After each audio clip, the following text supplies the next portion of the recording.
You're listening to Sarah Hagan Backstage, with interviews and insights from years inside the music industry. Join Sarah as she talks with masters of their crafts, finding out what makes them tick both inside and outside of the music business.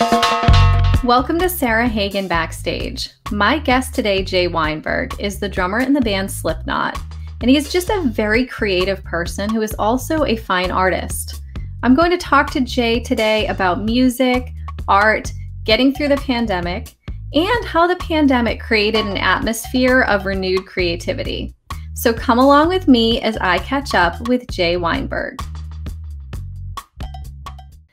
Jay Weinberg, welcome to the podcast. Thank you. Thank you for having me. Absolutely. It's so great to see you. Likewise. I know it's been a while. I mean, COVID notwithstanding, it's been a while. It has been. I think the last time I saw you was on a Slipknot tour in when you came through Mansfield, Massachusetts. Yeah, that sounds about right. Probably in support of our last record. So that's probably like 4 years ago or 5 years ago at this point. It was a while for sure. Yes.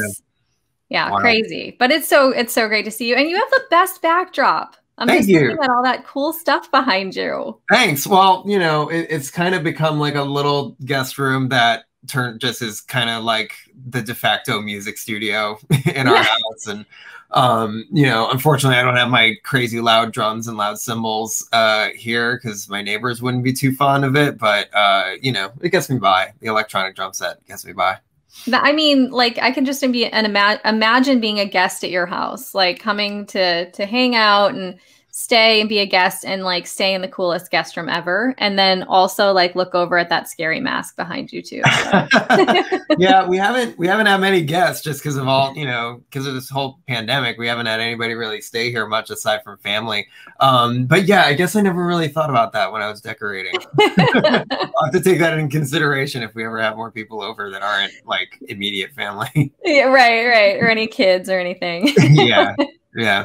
But so speaking of the pandemic, how have you been through this whole time period? I mean, first of all, congratulations because you got married and that's fantastic. And that's a positive. But so how was it this past year and a half? I mean, you know, just like everybody, it's been a super challenging year for a variety of reasons. But all those aside, it's honestly been it's been productive. It's been pretty good in the ways that we can manage to make it good. You know, a lot of that for my wife and I is just like staying busy. We're kind of project people by nature. So we really don't like downtime, and we like tell ourselves we do. Yes. And we kind of joke. It's like, wow, I guess when you're at this point, you know, like entering your mid-20s and into your 30s and stuff, you really kind of enter this cycle of like, it's always like, yeah, but like after these next couple projects, after these next couple weeks, it's all gonna like slow down. It's all gonna be like chill or whatever. And then it never really ends up being that way. And you just like, I think just as born project people, that's just like our go mode, you know?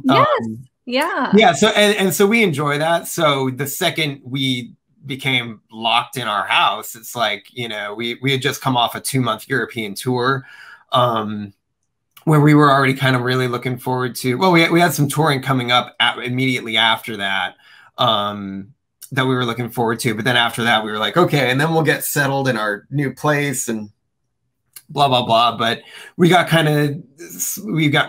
sent right into just like, you know, domestic like you know, nesting or whatever. Yes, yeah, I think that's what everybody did, right? Like you just find things to do around the house that you never thought, you know, you'd have time for. And but I understand, like being a project person, you think you'll have time. I do that to myself all the time. I say, oh yeah, well, this day coming up, like I have some free time and I'll get whatever done. But you always fill it. Like if you're a project person, or if you go, like I work best when I'm moving, like at 90 miles an hour all the time. And you think you're going to slow down, but you fill it with something else because that's just what you do, and you're happy like that. Yeah, I don't do very well with like downtime. That's just like with nothing on the docket to do. Even though at some point I would really enjoy it, I'm sure. You know, I really just enjoy keeping really busy. Yeah. And filling my time. If I don't have anything on the docket, I like to find something to do or work on. So, you know, with that in mind, we've just been doing a lot of that, and then finding ways to stay creative as well. You know, like finally at some point during all this time off, you know, we as a band, we kind of looked towards being more creative, and I mean, we had just put out a new record, and we were headlong into, you know, let's tour and play live events mode and everything. And so to then just kind of switch that and be like, all right, let's get back into the mode of writing, and, you know, let's look forward to recording and stuff like that. You know, at some point during this whole thing, we turned our attention to that. So that took, you know, a great amount of time as well. And now we're back at playing live shows safely. You know, knock on wood, we're staying safe, and everything's going great so far. So yeah, you know, that's been nice. It's definitely been really nice to finally break out of what we've all been dealing with, and just, you know, do what we do, which, like, you know, we don't necessarily take for granted, but it definitely becomes part of your just like your expected day to day. You know, it's what we do, and all the time. You know, a tour is either right around the corner, or we're right around the corner from being in the studio or whatever. So to not have that in kind of our natural like circadian rhythm was very off-putting. So to get back to it, and now we've played 2 shows over the last 2 weekends. It's been really, really nice. So a very challenging year, with, you know, ups and downs and creative peaks along the way. But we're really excited with where things are at right now. Absolutely. And I was excited to see your posts on Instagram about the festivals. And it just looked like so much fun. Like you guys were having a blast. Yeah, it was unbelievable to, I mean, we had come off a stretch of like 3 years of not playing a show, between our 2 records ago and this one. So it was kind of like, it was great to get out for like whatever it was, 6 months or something like that. And then it honestly felt like going back into that hibernation. It was just too soon. You know, we hadn't got all of We Are Not Your Kind out there, you know, the way that we had intended. So to now get back out and you know, start what really feels like unfinished business is pretty great. So yeah, we're having a blast right now. That's so good. And the audience, I've been hearing like stories about just the audiences being so happy just to be there, seeing live music and be part of it, that it's just the atmosphere is such a, you know, amazing experience. The energy coming from the audience. 100%. Yeah. So our last show we just played was Incarceration, at in Ohio. And it was, you know, I can't describe how good it was to feel, you know, to play in a giant, you know, it was like a prison yard. And it was incredible, totally incredible. So yeah, to finally have that back and forth with the audience was just amazing. That's awesome. That's awesome. And it seems, you know, you got married, you got a puppy, like the whole quarantine time. Like I loved seeing this other side of Jay. Like I know the other side of Jay, but I love that you're putting it out there. And it was like, it was just so nice to see. You guys went to Disney, right? That looked like a blast. Yeah. I mean, you know, it's like, I've always been hesitant to, I suppose, put anything but like the music or art that I make out into the world. But, you know, when your world is so, you know, so tightly knit as our, you know, tiny little family is, you know, yeah, it kind of, I don't know, some part of me just kind of felt like sharing all that stuff. And, you know, I think that's part of our dynamic too, is that we go really hard into our work and our passions, like music and stuff. But we also want to, we have a very playful side to us as well. So before the Delta variant was becoming a whole thing that now we're all afraid of again and everything, because everything was looking so good and promising and exciting, and we made all these plans to go down to Disney World. I hadn't been there since I was a kid, and neither had my wife. So we wanted to just go and just like have an absolute blast. And it turned out like the time, as far as timing and safety wise, it was like right before a lot of concerns started popping up for the Delta variant and stuff like that. So it's been, we lucked out with that timing in that regard, and did things safely as we continue to do and whatnot. But yeah, I mean, like, how can you not enjoy an opportunity to go full on into Disney play mode? Like, right? We're like devout Disney people now. It's kind of crazy. Oh my gosh, you can't. I'm a Disney person too, 100%. You can't go there. You can't go there and not have fun, like not have a smile on your face. There's so much, and it's fun as an adult. It's fun, like, just to go as adults and are you a roller coaster person, like a rides person? Not too much, a little bit. Like, we went to Universal as well, and they have the new Jurassic Park Velocicoaster. Yes. And she and I are looking at it and we're like, no way. That looks scary. It looks insane. But also we have friends of ours who are just like, oh, it's the smoothest roller coaster. You got to do it. You got to do it. Maybe next time. I mean, we were there.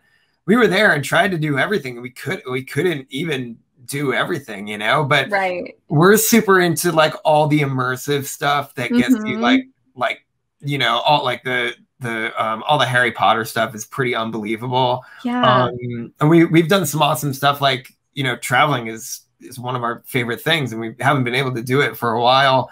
But piggybacking off of a couple Slipknot tours, we had finished like a European tour a couple summers ago, and after that, my wife and I went to the Harry Potter like studio tour, where they actually filmed like so much of those movies there. Yeah, it's pretty incredible, and they have a lot of the sets just still up after they were done filming. They just turned it into like a museum, So all that immersive stuff at like Universal is pretty mind-blowing.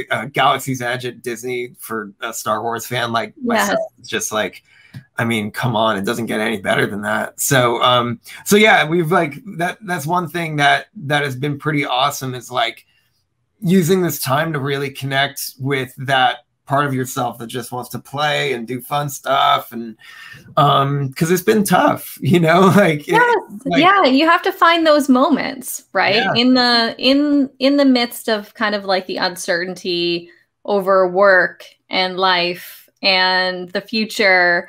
And even, there's so many times. I was thinking back the other day to the time period during the beginning of the pandemic, where we were told, that takeout was dangerous, right? Like, you reheat your food and do all these different things, like the wiping down of the groceries and stuff. And, we're super careful still, of course. We have family who is immune compromised, and but it's a little bit less scary, I think. I think there was a lot of fear. And for people like us in the music industry, our jobs were just like, what's happening, and what does the future look like? So I think I love like seeing those posts about Disney and all the fun things, and, having fun experiences in between, the time frames, like you said, with the numbers going down and then the Delta variant. But there was a time frame in there where it was like, oh my gosh, real life's coming back. It was promising. It was promising. Yeah. And, I think so much of being a musician or being a creative person at all, so much of your life is kind of dedicated to like adapting and reacting to that, and learning how to be comfortable in uncomfortable situations, and doing whatever it takes or whatever's necessary to, you know, to achieve your goals or to achieve an end. And so to that end, it's like, you know, to be a live performer and do it safely in today's, you know, environment is more difficult than it was, you know, a year or two ago. And that's an understatement, but it's true. And you have to learn, you have to, you know, adjust to be able to do what you want to do. You have to learn the, you know, the new rules and the landscapes of what you're dealing with, because it's a much different world than it was when this all started, you know? So, absolutely. So everybody being safe, and it is a blessing to, you know, be around people who are all on the same page and all wanting to do this safely and wanting to do it the right way. Knowing what this music means to us and what this music means to a lot of people coming to the shows, you know, it's important to do it the right way. And the right way is being safe. And, you know, I would joke with my family and stuff. It's like, well, there's no better prepared band to wear masks everywhere than us. So that wasn't too much of an adjustment. That's so true. But yeah, you know, and it's all about just kind of staying informed and staying, you know, up to date about what the safest practices are. And there was that little glimmer of like, oh, maybe things are kind of returning to normal. And then when things aren't, obviously, clearly, then you have to be like, all right, you know, we've done it before. We'll do it again. We'll get through this. We'll be safe. And yeah, that's kind of, you know, that's kind of the name of the game. And same with us. Like, you know, we have immunocompromised family members as well, you know, so you gotta watch out for them and our neighbors, you know. It's like, yes, in the grander sense, you know, it's like, yes, yeah, our fellow humans, right? I always say, like, if I can do something that's going to help anyone stay safe, I'm going to do it, whatever, you know, whatever it takes. And absolutely. And just talking to you and talking to all these musicians who are getting back out there, trying to do it as safe as possible. You know, and then tours have had to reschedule and cancel a few things. And so it's one of those things where no one wants that to happen. Everybody wants to just move forward, get back out there, do everything that we can to make it happen, because not only is our industry trying to make a comeback and get moving again with live music, but you're right, the fans, like the people out there who just like thrive on hearing the music and the experience of being at a show. We need that to happen. Totally. But I'll say this though too. It was really interesting, has been really interesting to see. It was almost kind of like out of necessity. The pandemic kind of created like a creativity prompt for a lot of artists, where all of a sudden, you know, you can't play a live event. No, it doesn't matter how big or small you are, you can't do it. So for those who were interested in doing something where they took those parameters, that, you know, those restrictions, and wanted to make creative stuff out of that, I think that created a lot of really cool things that artists might not have been encouraged to do that before. You know, we've seen a revolution in live streaming. We've seen a revolution in, you know, private performances, things that, you know, like I said, artists might not have done if they didn't have this kind of artist prompt, like, okay, you want to play a show? It can't be in front of anybody.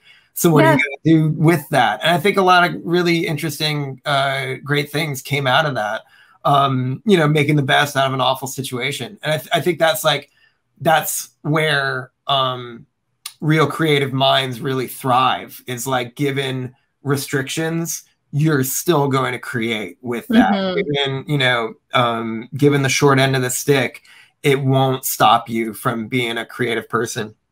And I really enjoy that. So as a fan of music, obviously I want to be watching a band, you know, with their loud amps in my face. But I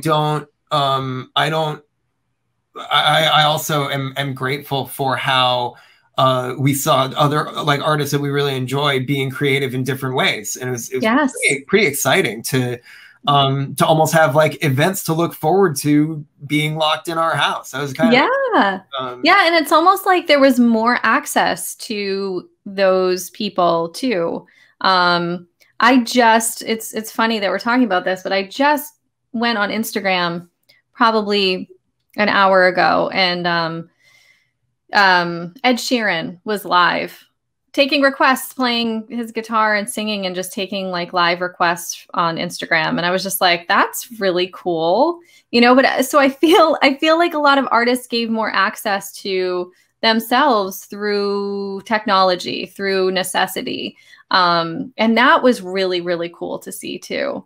Absolutely. Yeah. And also, and like collaborations that might not happen otherwise. There's a great group of people, that do a late night show called 2 Minutes to Late Night. And that features a amazing group of people. Ben from Converge, Steve Brodsky from Cave In, the host Arsenio Hall is incredible. And they get together all these incredible people that they're friends with, and just they pick like a list of cover songs and people they want to contribute, and they want people to get involved however they can. And so it was because we all couldn't get into a room and play together. We would find creative ways to record. I would do my stuff right on this drum set behind me, and play songs with people that you're like, oh my God, I've never even met these people before, but now all of a sudden we're playing a song together, and they're stitching it together to make a really great video out of it. And they've done like, God, probably upwards of like 50 something at this point. It's incredible that the catalog that they've built throughout this entire pandemic, and really interesting like cover songs and stuff. It's been really wild to see. So that's like another incredible thing, is like collaboration by proxy. A lot of us have been forced to do that, and yeah. So to take part in something like that as well is really cool. And we might not have had that if it weren't for this period of like forced isolation. So absolutely. Yeah. I love those guys too. We'll have to put a link in the description so everyone can check that out. 2 Minutes to Late Night. But it's, at the beginning of the pandemic, I remember people saying like, when this is over, there'll be a renaissance, right? There'll be this boom of art and music. And I found it really interesting that like, it didn't take very long. It wasn't when this is over. It was really like the pandemic happened, and it like snowballed into this release of music that was created, that artists, maybe they would have waited to release it, but they didn't. And all this great music came out. All this great music was created. Like you mentioned, the collaborations happened. People were making music together over Zoom and just finding different ways. And then art as well coming out of it. And I kind of want to talk a little bit about art, because I did see that you recently did some art on drum heads, on some Evans drum heads, which I think is super cool. And I want to talk a little bit about a project that we did years back. And I think it was maybe 2017, possibly. Sounds about right. But we did a super fun little mini documentary when I was at Zildjian. And it was about artists and their passion for music, but then their passion for other things. And I got to spend some time with you in Tennessee and see all the different other things that you're passionate about. One of them was painting. Yeah, absolutely. I mean, that was so fun when you guys came down and you got to explore that stuff that I haven't, I put stuff out here and there, but nothing in a really grand sense yet. I've been working on a collection of pieces for a long time now.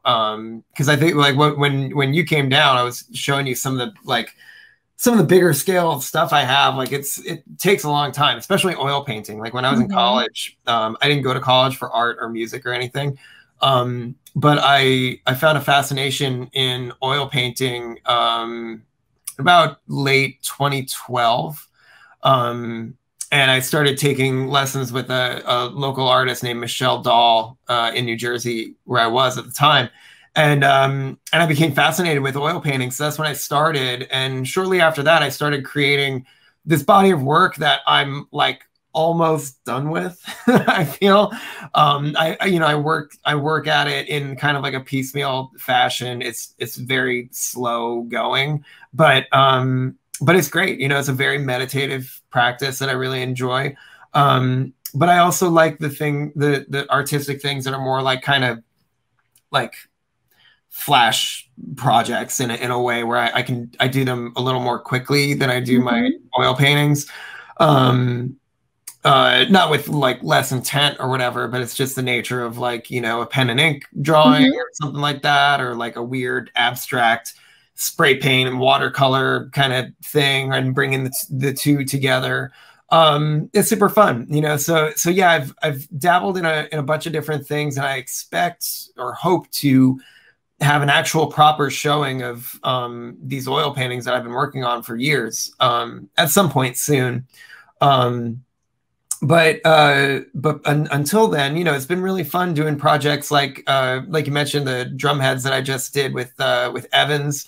It's really cool to take like I said again, like kind of these limitations or parameters to work with, and working with companies who are really adventurous and want to take my crazy idea of bringing my art to what they already create. So, coming to Evans with an idea of putting, screen printing or printing my artwork on their drum heads, they were like, yeah, we can do that. We can totally do that. So it was a really wild experiment to see how it would work, and make some mock-ups just to make sure the art actually like prints really well. And it really does. I'm very happy with it. They look incredible. They really do. Yeah. Thanks. Yeah. It was an exciting kind of medium to work with, and bringing together, like I said, like, I'm doing art prints, but the print is, the medium of the print, or the canvas of the print is a drum head, and that kind of brings my worlds together in that interesting way. The same with working with SJC Custom Drums, doing a practice pad together. That's all my artwork, and I'm designing the box, I'm designing the pad itself, in ways that I would want a practice pad to look or whatever. And that goes to like my signature snare drum that I've made with SJC. That's a replica of exactly what I play on stage, just with my artwork on it. Just, finding whatever ways I can to put my hand and my fingerprints literally on anything that I'm doing. And with the release of like signature products, I want to be involved in every aspect of it that I can. I'll design the certificate of authenticity. I'll, this and that. I want to be involved in all these things. So yeah, it's important to me that, that I kind of push those limits of doing those things. And it's led to some really fun projects, especially to, fill a lot of downtime that we've all had this year. Yeah, I love that. And, that time coming and getting to spend time with you and seeing your art, and, just, it was kind of like, shadowing you a couple days in your life, and it was wonderful. And everything that you do with creativity. So it was definitely inspiring, and I'll have to link that episode too in the description so people can check that out, because it was fun. Yeah, and living here in Tennessee has been a major factor in just like, it was a drastic landscape change from living in New Jersey and outside New York for a number of years, and then moving down to Tennessee is very different here. But it was definitely the change of pace that I didn't even know I wanted. And it lends itself to creativity. There's just more, I get to really stretch out more here, and that's really nice, just kind of creatively and mentally. I'm not as overstimulated as I was, living right outside New York for a long time. Right. I love it. I love the city, but it is really nice to kind of breathe and take in different elements of like, my natural inspiration, just being out in the world. And I think we covered that in little video. We did, yeah. And I think that sometimes, like, when you are a creative person and when you do like go, go, go, you need the surroundings to be a little bit quieter, you know, just to let you do what you need to do without all those distractions. Yeah, and that's balance. You know, everything needs balance. You know, it's funny how, you know, some people might kind of make these funny assumptions that, like, oh, because you're in a crazy metal band, you must be a really crazy guy.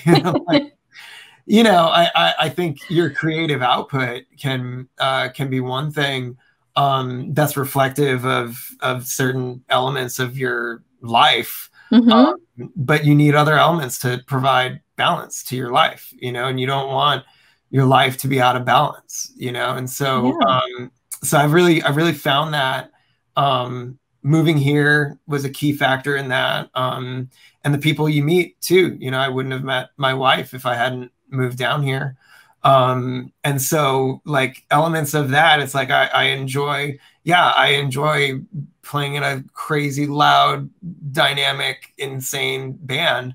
But I also love, you know, walking my dog, you know, and having that balance. That's just like, it's perfectly natural to me. I guess that, you know, it's natural for no one to really know that about, you know, this crazy guy on stage, but it's true, you know? Yeah, I know. And I think it's easy for someone to have an idea of who you are as a person, you know, from whatever they see publicly. And which is why I really like the Instagram posts, you know, and about your dog. And it's just, it's so nice because, you know, that is another side, which actually reminds me of the question I wanted to ask you about. Do you listen to music when you're painting? Are you? I do. Yeah, I do sometimes. I'll listen to a lot of podcasts. You know, I listen to a lot of podcasts and interviews and stuff like that. But I do listen to music. A lot of, I mean, it'll range from it has a pretty broad range. But anything from, you know, Queens of the Stone Age to Fiona Apple to Sheryl Crow and Deaf Heaven or something like that. I don't know. It's kind of super just all over the place. But yeah, I do use that. I actually use that almost as a gauge to tell time. You know, like, sure. Like, oh wow, I've painted through listening to 7 albums and I haven't had lunch yet. Yeah. probably stop. Yeah, you know, it's a good way for me to get lost in what I'm doing. And I mean, I'm such a fan of music anyway, you know, so I mean, whatever I'm doing, there's kind of always music happening. But I also like, you know, listening to things about musicians and you know, hearing their stories and hearing them talk about their process and hearing about other people and their process is very inspirational too. And getting into new artists, different artists, and their whole story. Like over the last couple months, I've become like obsessed with Oasis. I don't know why, but I've gotten like super interested in the band Oasis. So now I've like been on this super long like Oasis kick. Oh, that's amazing. I mean, thinking back on Oasis, I don't know too much about them, just the brothers, and that dynamic is so funny. Yeah. It's incredible. Like I didn't know that whole dynamic either. But I saw some funny video of Liam speaking about Noel and stuff. I was like, what is this? What are these guys? What is their deal? So then it got me on this like deep dive about their whole story and going into their music and how great it is and just like living in real time, this funny, you know, story of watching it after the fact. You know, I wasn't a fan of the band while they were active. But it's been a, you know, I get into like deep dives about new artists that I'm getting into like that. I've definitely had the time to dive into that now. That's so interesting. I mean, like I'm just thinking about the interest in like the personal part behind music, right? Like I just, that show Behind the Music, I always loved that, you know, just the like understanding of where this motivation comes from, or I'm a big lyric person. So I like to always know like where those lyrics came from, especially when they're like deep lyrics. And I'm just like, how did that person come up with that? You know, like that's interesting to me. Well, you know, what's really interesting, especially as we've like evolved from the 90s into the early 2000s and into now, how the sharing of information and how you can know literally like anything about anybody within a matter of like minutes. Yes. With the internet. There's no mystery to anybody, any artist. Like that was kind of fascinating thing, especially myself becoming a, you know, a fan of bands and music in the 90s was I didn't have a computer or a cell phone. Right. I had to, you know, it was right before all that stuff happened, but I'm like the last kind of generation to understand what like real mystique about an artist was. Yes. Or, you know, just that whole kind of song and dance of what it was when you kind of created a persona and people took on these like very much larger than life personas in our lives. And it's not so much that way anymore. And that's not good or bad. It's just, it just is what it is by the nature of, you know, how much there is in the world. There's too much information, clearly. Yes. But it is interesting. And I think artists in a global sense have had to adjust the dynamic of being mysterious and in the shadows and nobody knows anything about us or whatever, to then being,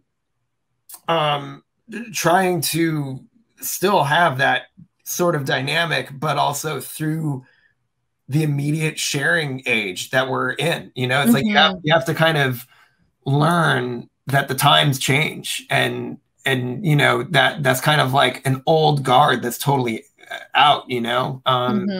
There is no mystery about anybody anymore. we know, I know, and it's about everyone, you know, which is fine. But it's just like, you know, you really have to, as an artist, learn how to play within that, like that sandbox, yes, and still create a mystique, or at least just, you know, let your passion be so directed into creating, you know, creating art and music that just doesn't need any explanation or whatever, you know, like you don't have to, you can just let that speak for itself. And in that in itself can kind of create maybe its own mystery, but it's very different now than it was when I was growing up. Yeah, same here. I think, you know, thinking back to like lyrics on songs, which I mentioned, but like now you just Google the song lyrics too, whatever, and it comes up. There's an app that will like, it'll go like lyric by lyric, and it'll like literally tell you what this song is about. Oh, this person wrote this song about blah blah blah blah blah, and it's like, I can't even believe I'm not even getting the story from the actual person who wrote this thing. I'm getting it told to me by an app. There's an app that does that. Like, yes, it's kind of insane. That's crazy. Yeah. But yeah, I mean, yeah, when we were younger, it was like, you know, you had to write it down and rewind and write it down and try to figure out what is this song about? I don't know. I was definitely obsessed with that. we were joking the other night about how, you know, we miss like the Blockbuster era of, you know, what growing up with like Blockbuster video and stuff and whatever. And we were joking, it was like, it'd be great if there was a place where you could go. It would be like a Blockbuster or whatever, but it would have movies that you go there and you get like you get a streaming code, even if it's not a physical DVD, you get the actual like streaming code, but you have to go to the place, yes, check out with your popcorn and your candy or whatever, and check out. That's what it's like. If that's what it takes to get it back into this modern age, then we want that, you know. But yeah, it's very interesting. I like that. And I want to put one extra element to that there are a limited number of streaming codes per movie available. Exactly. So sometimes you can't get it and you have to pick something else. Like, I think that's a key piece of this, because that was an element of it. And I know, did you see the documentary, The Last Blockbuster? Absolutely. Yeah. So exactly. Like there is definitely, I mean, you know, and you could say this about any number of eras that were even before my time, but like, you know, there's clearly a group of people who are missing it and stuff like that enough to where they're going to make a documentary about the last bastion of that era, you know, the last blockbuster, and people miss that experience. And, you know, you do have to just grow, like like we were talking about before, you have to grow and adapt and realize that we're living in a different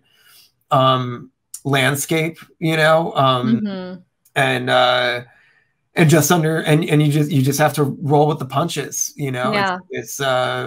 It was not easy, and is not easy for artists. It becomes increasingly more difficult for artists to exist in a world when you frame it in the context of like file sharing, and for whatever reason, a lot of people around the world consider music a free commodity, you know. Right.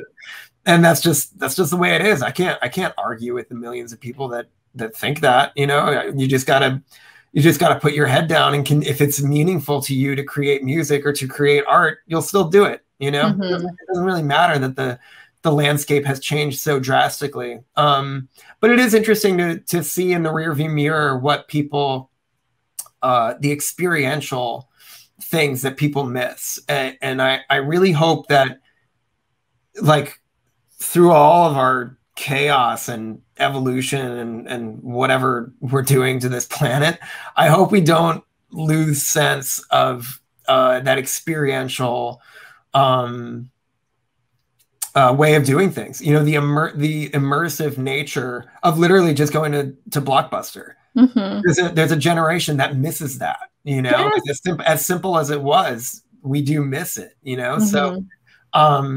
So I really hope, even though these technological advances are incredible and make things, like we were talking about earlier, so easy to just collaborate with other people, that it makes music that might not have existed otherwise.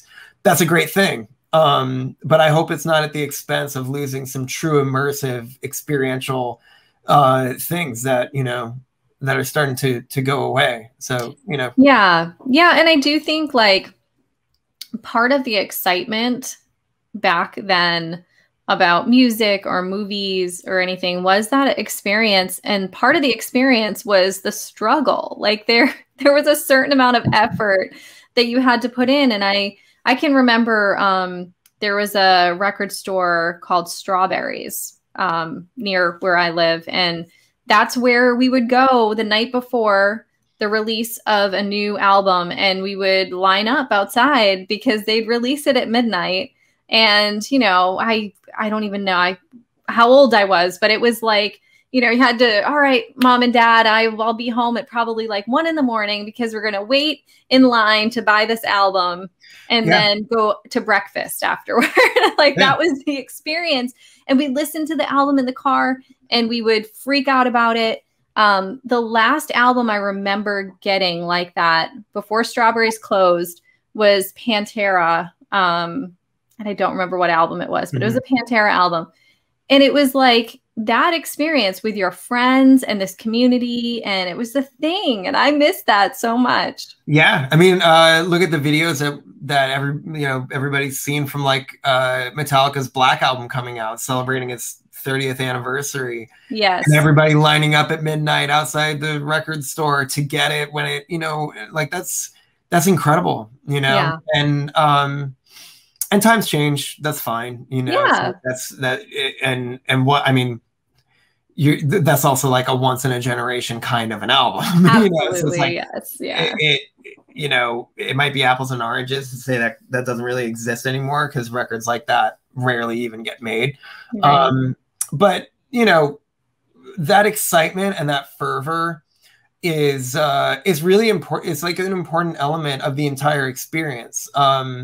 So as artists and as musicians, you have to find ways to curate that yourself, to curate that excitement and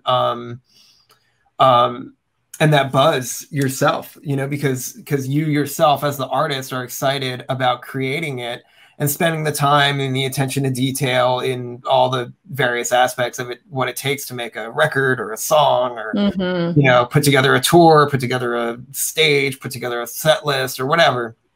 You know, you want that to have a certain level of presentation. And so, and almost arguably the most important part of that presentation is how it's received, you know, and how it starts to mix with other people. And once you put it out into the world, it kind of takes on its own life. Right. So it is very, you know, I feel that there are artists who still take that experiential the immersive experience very seriously. I think we take it very seriously because it's an important element of the art to us, is that it's not just the music, or it's not just what you're looking at. It's not just, you know, one thing. It's a whole combination of everything. And I'm very excited with, you know, what we've done lately. What the band has done with the Knotfest Roadshow has been very exciting. In that there's an entire immersive museum where attendants get to come and literally, you know, put their hands on our instruments or our masks or our, you know, whatever. There's this whole traveling. It's quite literally a traveling circus that we bring with us, that people can really immerse themselves in, you know, deeper into something that's not just listening to the record or watching a video on, you know, on YouTube, because it's so much more than that. You know, you scratch the surface by hearing a record. You scratch the surface by watching a video on your smartphone. But it's you know, that immersive, fully inclusive experience is really what it's all about. So we're more excited than anything to get back to that. For sure. And, you know, I would say that Slipknot is one of those experiences. And for sure, with the music, the outfits, the masks, the lights, the show, the way the stage is, like, just in general, going to a Slipknot show it's very different than anything else. It's like, you know, you are in an experience like you just described. And I love that I had no idea about the museum element of it. I love that. That's super cool. Yeah. And it's like another way to connect, right? Yeah. Well, one funny story that's kind of like our own family's experience with the band is, and I think a lot of families out there can maybe relate, is that, you know, I found the music from my dad, actually, when Slipknot was on the Conan O'Brien show and they played and blew my dad's mind. And I was getting into music, you know, at the time, but nothing like that, certainly. So he was like, "Oh my God, there's this band. We gotta go check them out." And so I started listening to their first record, and my mom heard it and she was like, "I do not understand that. I do not get that." And then she saw a photo and she was like, "Okay, I definitely don't understand this. What is this?" And then we all went to a show, and once you're there, you're like, "Oh my God, I totally get it." And it honestly takes that, you know. I've heard that from a lot of other people who have that same experience. You know, it really takes, you know, like I said, you're only scratching the surface if you experience one angle of any artist, but especially Slipknot, I feel. So the fact that we're able to expand that and make the experience even more than what you're watching on stage is really cool. And you can spend all day. When we do the Knotfest destination festivals, is like pretty absolutely mind-blowing. We've done it in a lot of places around the world, and I always, as just a fan, I enjoy walking around to see how immersive it is.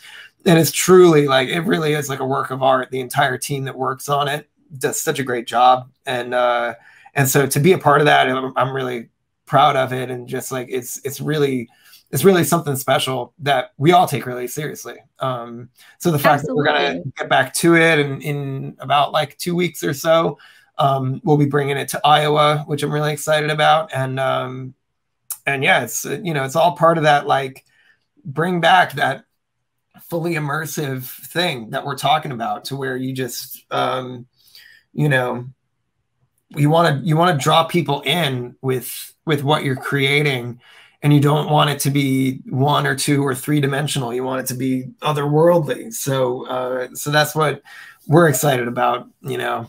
Yeah, I think like the thing about Slipknot is you're like going there and you're seeing this like show. Like it is a show.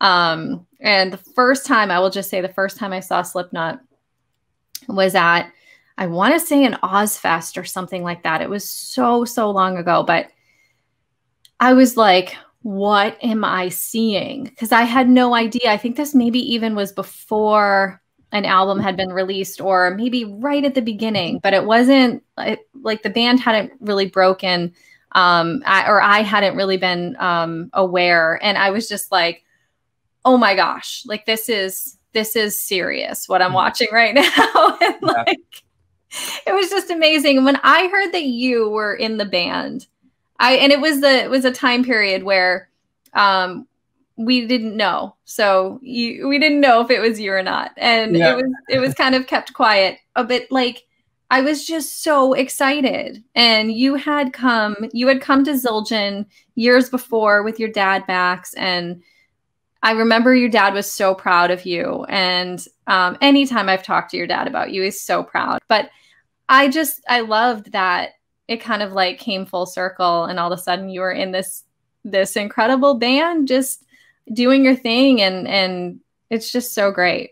Well, thank you. No, that's awesome. And yeah, it's definitely, you know, my dad and I definitely talk about how different we are as drummers and as people, you know, like I'm definitely his son, that's for sure. But but you know, we have our differences as drummers for sure, because we're two completely different generations. I mean, literally. Yes. So it was actually very interesting, you know, the way I kind of consider where my really has kind of taken me. It really started with Bruce and him and the E Street Band giving me a shot. That was really the first, you know, the catalyst of a lot of the things that then came after. But to have that kind of interesting opportunity where I knew, you know, my dad had a scheduling conflict and I was just going to cover for him for a little bit, but to have 2 drummers of 2 different generations from the same bloodline playing throughout this tour, tag teaming it in a way, that was very interesting, because there were definitely songs that became more mine than, you know, like he obviously played on the studio recordings, but then it was definitely like, I felt a sense of like, I felt my own relationship to certain songs that I then took my musical lexicon and applied it to that. And those songs took on a different energy, you know, completely. So it's very interesting to have that kind of living in real time, to see 2 different guys playing the same songs and they kind of sound different with both guys. Right. It's very interesting. So, but yeah, I mean, we have a great father-son dynamic. And on occasion we've been able to play side by side, which has been really cool. You know, I've always wanted him to get up at like sound check, at one of our sound checks, and try one of our songs. Maybe I can talk him into doing that sometime. I would love to see that. Yeah. But like you said, like going back to the aspect of what a show it is, you know, to us, what we are providing is the sound, you know, and that to me is the most lethal element of all of it, you know, and to me, it's like, if we can be that tight and that focused in rehearsal with the stage light, you know, with the house lights on, and no visuals, no videos, no backdrop, no fire, no anything, and we can still put on our show, then everything else is just to amplify that and to make that even more bombastic than it already is. But that's kind of my intent, is that it's like, when we get up there, if it's just us and the house lights, that's all you need. Like that's kind of what that's always been how I want to approach the music, is like, if the music is completely lethal and what you're listening to is, then everything else is great, but that should be the most dangerous element of what's happening. So I'm very happy that, you know, things are going great. The last 2 shows that we've finally been able to get out there and play again feels incredible. And, you know, it should honestly just get better from here. Yeah. And so you have, like you mentioned, Knotfest, Iowa. Knotfest, Iowa. For the first time since the first Knotfest, if I'm correct. So that's really exciting. It's always exciting to play where the band comes from in Iowa. There is just something about it, you know. I can't really put your finger on it, but you know, it's like the energy of what I would feel when, you know, when I would play with Bruce in New Jersey. You know, it's just a certain kind of hallowed ground that people from there understand. So, you know, we've played in Iowa a number of times over the last couple of years, and it is very important and special. So, so to bring Knotfest back, you know, the festival, Destination Festival is going to be really great. And then we head out on the Knotfest Roadshow, which will be, has been long anticipated by us. We've been wanting to get back on it since this whole thing started. So to finally get back out there and you know, and play night after night is what we do. You know, so we're very thrilled to get back out there. Absolutely. And you'll be, and then I think maybe in Europe next year, right? You're heading over. We hope so. Yeah. Yes. I mean, you know, it's very difficult to predict anything at this it's point, tough. You know, in our own country, much less traveling internationally. But, you know, as always, wherever we can plug in, that's where we'll play. We'll play anywhere that'll have us. So we're thrilled. Can't wait to, you know, to get back out and travel safely and play shows safely. And because that's, like I said, that's what we do. So we're very excited to get back to it. That's what it's all about. And anyone listening can check out the tour dates on Slipknot1, the number 1.com. Yep. Yeah. Awesome. Awesome. Well, I can't wait to see you back out on the road, Jay. And, you know, when you come through this area again and get to see you in person. Thank you. I know it's been a long time coming, but we are coming. You're coming. Yeah. Awesome. Thanks so much. Thank you so much. Thank you so much for being here. I really appreciate your time and sharing with everyone. And I know we all can't wait to hear everything you guys come out with. And again, see you on the road. All right. See you out there.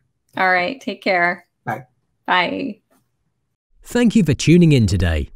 Join us each Tuesday for new episodes of Sarah Hagan Backstage.